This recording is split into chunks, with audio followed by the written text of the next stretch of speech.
Tired of WhatsApp automation feeling like a tech headache? Today, we're simplifying the process by showing you how to verify your test number on the WhatsApp Cloud API, paving the way for seamless integration with N8n. First, head over to your Meta Developers app dashboard and locate the Your Phone Numbers section. It's usually on the left-hand side navigation menu. Click on it. You'll see a list of phone numbers associated with your WhatsApp business account. Find the test number you want to use with N8n.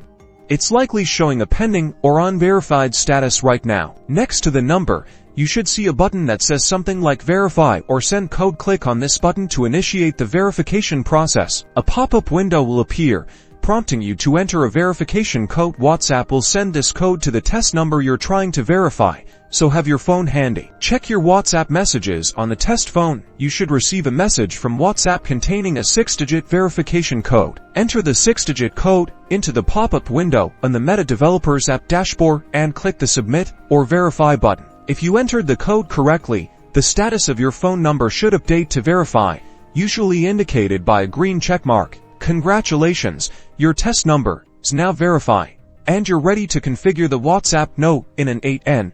Connect it to your workflow and start sending test messages, unlocking the power of WhatsApp automation.